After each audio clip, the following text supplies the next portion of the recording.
untuk memperbaiki pelayanan yang ada. Mungkin terima kasih.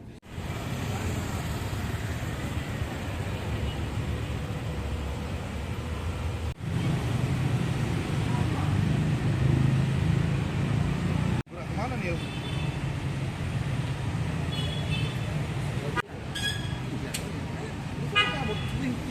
Ya kan?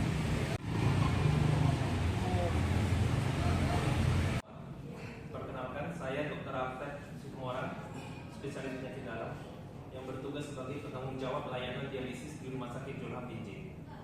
Pertama-tama, kami dokter dan seluruh tim medis yang bertugas dalam memberi pelayanan kesehatan kepada almarhumah Ibu Rantam Boruketaer dari awal sebelum pasien menjalani cuci darah sampai meninggal dunia, menyatakan turut berduka cita kepada keluarga besar atas kehilangan ibu tercinta. Dalam kesempatan ini juga kami ingin meluruskan dan memberi klarifikasi berbagai opini yang sedang berkembang di masyarakat, khususnya di media sosial, yaitu kematian pasien akibat dari kelalaian pihak rumah sakit akibat berkurangnya pasokan air RO atau reverse osmosis. Perlu saya sampaikan di sini bahwa berkurangnya pasokan air RO tidak menimbulkan kematian secara mendadak pada pasien yang sedang menjalani cuci darah. Karena dapat diketahui bahwa saat itu wafatnya almarhumah memang terjadi bersamaan dengan ketidakstabilan air baku di ruang HD. Tetapi hal ini bukanlah menjadi penyebab dari kematian. Mengapa demikian? Sebab air RO hanyalah merupakan salah satu komponen pembentuk cairan dialisa pada proses cuci darah. Dan fakta yang lain adalah tercatat bahwa ada 10 pasien lain yang sedang menjalani cuci darah bersama-sama dengan almarhumah, namun hingga saat ini tidak mengalami suatu cedera medis atau kondisi medis tertentu, dan hingga saat ini juga ke-10 pasien dalam kondisi sehat walafiat. Sebelumnya juga kami ingin menjelaskan bahwa almarhumah sudah melakukan hemodialisis inisiasi atau hemodialisis pertama dengan berhasil, di mana kondisi almarhumah sudah mengalami perbaikan saat itu.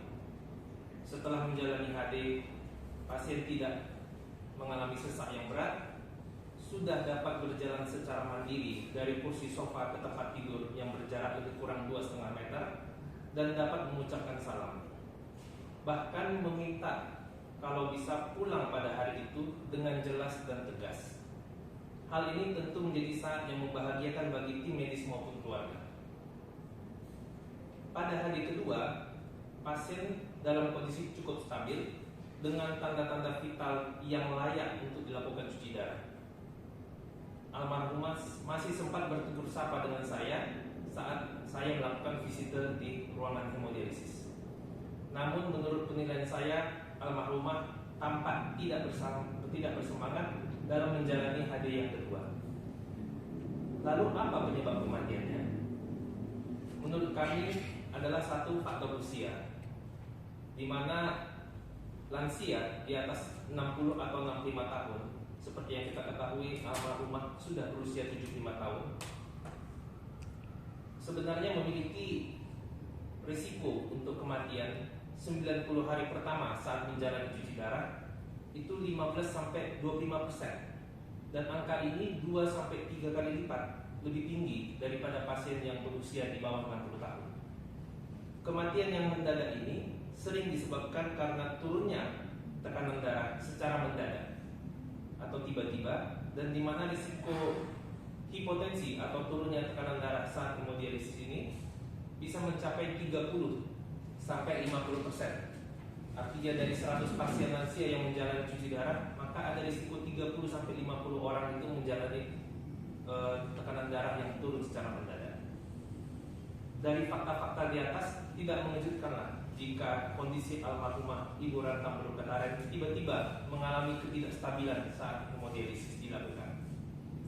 Selain itu, ada beberapa fakta non-medis yang sangat berpengaruh terhadap perburukan pasien, di mana pada saat cuci darah pertama, almarhumah memang dalam kondisi yang tidak kompeten dalam memberikan persetujuan untuk untuk dilakukannya tindakan cuci darah.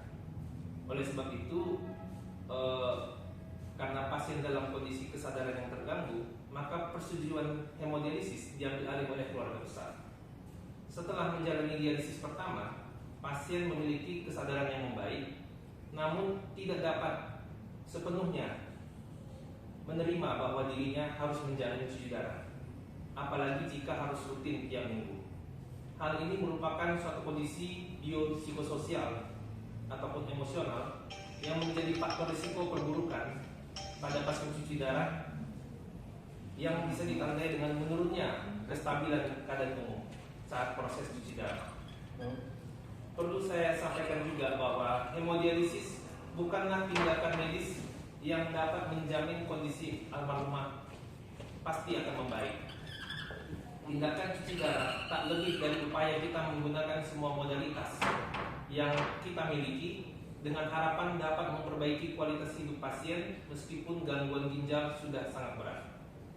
Kami sebagai petugas kesehatan tentu telah berusaha dan berupaya sejauh yang kami bisa untuk membantu kesehatan almarhumah Ibu Rantam agar beliau dapat berkumpul kembali bersama keluarga besar. Dari pihak rumah sakit sendiri, sepengetahuan kami telah memberi izin kepada pasien untuk tetap tinggal selama 1 hari di ruangan rawat inap yang dikarenakan jauhnya tempat tinggal anak dari almarhumah, yaitu di daerah Tanjung Anom, untuk menjalankan cuci darah di Rumah Sakit Julham. Dan semua tindakan hemodialisis ini sudah dijelaskan kepada keluarga almarhumah dan tertuang dalam lembaran persetujuan tindakan hemodialisis yang juga telah ditandatangani oleh keluarga almarhumah atas nama Tio Pantarigan, sarjana hukum, yaitu anak kandung almarhumah.